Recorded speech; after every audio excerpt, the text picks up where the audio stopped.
ہم سب پیسے کے بارے میں سوچتے ہیں، لیکن کیا ہم اس کے بارے میں صحیح طریقے سے سوچتے ہیں؟ آج ہم اسی چیز کو سمجھنے کی کوشش کریں گے کہ پیسہ اصل میں منزل نہیں، بلکہ یہ صرف ایک ذریعہ ہے، ایک ایسی زندگی بنانے کا ذریعہ جو واقعی معنی رکھتی ہو۔ تو چلیے شروعات ان دو بالکل الگ کہانیوں سے کرتے ہیں۔ دیکھیں، یہ ایک بہترین مثال ہے اس بات کی کہ کتنا پیسہ ہے یہ اتنا ضروری نہیں، ضروری یہ ہے کہ اسے استعمال کیسے کیا جاتا ہے۔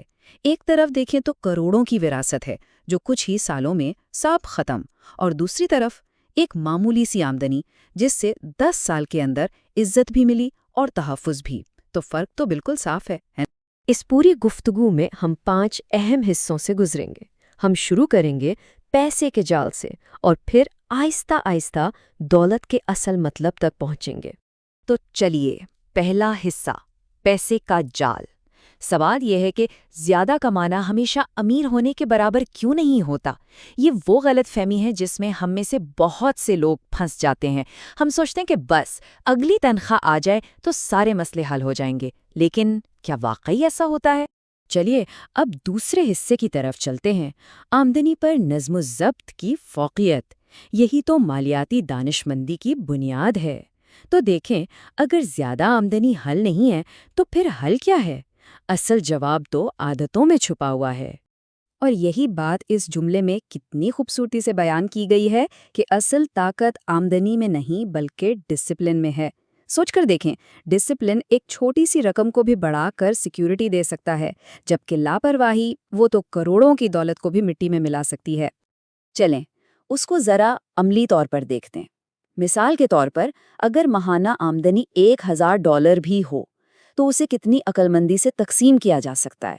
دیکھیں، 50% تو چلا گیا ضروری اخراجات میں، لیکن پھر 20% بچایا جا رہا ہے۔ 20% اپنی تعلیم اور ہنر پر لگایا جا رہا ہے، اور یہاں تک کہ 10% دوسروں کی مدد کے لیے بھی رکھا گیا ہے۔ یہی تو اصل حکمت عملی ہے۔ یہ صرف امیر لوگوں کے لیے نہیں، یہ ہر کسی کے لیے ہے۔ اچھا، اب قرض کی بات کرتے ہیں۔ یہ سمجھنا بہت ضروری ہے کہ ہر قرض برا نہیں ہوتا۔ نہیں، ایک قرض تو وہ ہے جو صرف دکھاوے یا تھوڑی دیر کی خوشی کے لیے لیا جاتا ہے، اور وہ ذہنی دباؤ اور ادائیگیوں کی جال میں پھنسا دیتا ہے۔ لیکن دوسرا قرض، جسے اچھا قرض کہتے ہیں، وہ تعلیم کے لیے، کوئی نیا ہنر سیکھنے کے لیے یا کاروبار شروع کرنے کے لیے ہوتا ہے، اور اگر منصوبہ صحیح ہو تو یہ ترقی کو کئی گنا بڑھا سکتا ہے۔ تو سارا کھیل منصوبے کا ہے۔ اور شاید سب سے بڑا، سب سے سنہری اصول یہی ہے کہ پہلے بچت کریں، اسے خودکار کر دیں، اور پھر جو بچ جائے اسے خرچ کریں۔ ہم میں سے زیادہ تر لوگ کیا کرتے؟ اس کا بالکل الٹ، پہلے خرچ، پھر سوچتے ہیں کہ کچھ بچائیں گے، اور یہی وہ وجہ ہے کہ وہ کبھی آگے ہی نہیں بڑھ پاتے۔ ٹھیک ہے، تو اب آتے ہیں تیسرے حصے پر، اپنے آپ پر سرمایہ کاری۔ اور یہ وہ سرمایہ کاری ہے جس پر منافع سب سے زیادہ ہے، سب سے بہترین۔ دیکھیں، جب نظم و ضبط آ جاتا ہے تو اگلا سوال یہی ہوتا ہے نا کہ اپنی بچت کو لگائیں کہاں؟ تو اس کا سب سے اچھا جواب ہے اپنے اوپر۔ اس طالب علم کوڈر کی کہانی پر غور کریں۔ پہلے سال اس نے کیا کیا؟ مہنگی چیزیں خریدنے کے بجائے ہر $1 بچایا۔ پھر تیسرے سال تک اس نے اپنی ساری بچت آن لائن کورسز، کتابوں اور ضروری ٹولز میں لگا دی، اور نتیجہ 5ویں سال تک اس نے اپنی سافٹ ویئر کمپنی شروع کر دی، ایسی کمپنی جو نہ صرف منافع کما رہی تھی بلکہ لوگوں کو نوکریاں بھی دے رہی تھی۔ یہی ہے صبر کا پھل اور اپنے اوپر سرمایہ کاری کا نتیجہ۔ تو جب ہم کہتے ہیں کہ اپنے اوپر سرمایہ کاری کریں تو اس کا اصل مطلب کیا ہے؟ اس کا مطلب ہے کتابیں پڑھنا، نئے آن لائن کورسز لینا، ورکشاپس میں جانا، ایسے سفر کرنا، نئے تجربات حاصل کرنا جو سوچ کو بڑھائیں، اپنے ہنر کو بہتر کرنے کے لیے ٹولز خریدنا۔ یہ سب چیزیں، یہ ایک مسلسل سیکھنے کا سفر ہے جس کا منافع لامحدود ہے۔ اب آتے ہیں چوتھے حصے پر، دینے کی طاقت یعنی سخاوت، کس طرح ایک اسٹریٹجک سرمایہ کاری بن جاتی ہے۔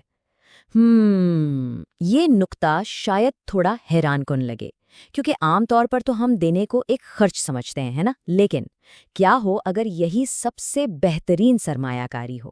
اسی کو اسٹریٹجک سخاوت کہتے ہیں، اور یہ صرف خیرات نہیں ہے، یاد رکھیں۔ اس کا مطلب ہے اپنے وسائل کو اس طرح استعمال کرنا کہ دوسروں کی مدد ہو، جیسے کسی نئے کاروبار میں پیسہ لگانا یا کسی کو اسکالرشپ دینا۔ ایسا کرنے سے کیا بنتا ہے؟ خیر سگالی، اعتماد، تعلقات، اور یہ وہ چیزیں ہیں جو ایسے نئے دروازے کھولتی ہیں جو پیسہ کبھی نہیں خرید سکتا۔ تو یہ ایک بہت ہی طاقتور چکر بن جاتا ہے۔ پہلا قدم دوسروں کی مدد کریں اور قدر پیدا کریں۔ اس سے کیا ہوتا ہے؟ دوسرا قدم اعتماد بنتا ہے، خیر سگالی بنتی ہے، ایک پورا نیٹ ورک کھڑا ہو جاتا ہے۔ اور پھر تیسرا قدم، یہی نیٹ ورک سب کے لیے نئے مواقع پیدا کرتا ہے۔ تو یہ وہ دینا ہے جو گھوم کر کئی گنا بڑھ کر واپس آتا ہے۔ اور اب ہم آتے ہیں اپنی آخری اور شاید سب سے اہم حصے پر، امیری سے بڑھ کر دولت۔ یہاں ہم ایک امیر زندگی کے مطلب کو نئے سرے سے دیکھیں گے، کیونکہ آخر میں بات صرف پیسے کی تو ہے ہی نہیں۔ تو پھر اصل دولت ہے کیا؟ سب سے پہلے یہ ہے انتخاب کرنے کی آزادی۔ یہ آزادی کہ جو فیصلے لیے جائیں وہ کسی مجبوری کی وجہ سے نہ ہوں بلکہ اپنی مرضی سے ہوں۔ دوسری چیز، اصل دولت ہے کچھ تخلیق کرنے کا، آگے بڑھنے کا موقع۔ یہ صرف پیسہ جمع کرتے جانا نہیں ہے بلکہ اپنی صلاحیتوں کو اس مقام تک لے جانا ہے جہاں سے کچھ نیا، کچھ بہترین بنایا جا سکے۔ اور آخر میں سب سے بڑھ کر حقیقی دولت وہ میراث ہے جو ہم پیچھے چھوڑ جاتے ہیں، ہمارا کردار اور اس دنیا پر ہمارا اثر۔ تو اس سارے سفر کا خلاصہ ان 4 بنیادی اصولوں میں ہے: سوچ سمجھ کر خرچ کرنا، محنت سے بچت کرنا، ذہانت سے سرمایہ کاری کرنا اور فراخ دلی سے دینا۔ یہی 4 ستون ہیں ایک بامقصد زندگی کے۔ اور اس سب کا نچوڑ اس ایک جملے میں ہے کہ پیسے پر مہارت حاصل کرنا آزادی، اثر اور میراث کے بارے میں ہے، نہ کہ لالچ کے بارے میں۔ یہ کیسی زندگی بنانے کے متعلق ہے جو واقعی اہمیت رکھتی ہو۔ تو آخر میں سوال یہ نہیں ہے کہ کتنا کمایا جائے گا، بلکہ سوال یہ ہے کہ آپ پیچھے کون سی میراث چھوڑ کر جائیں گے۔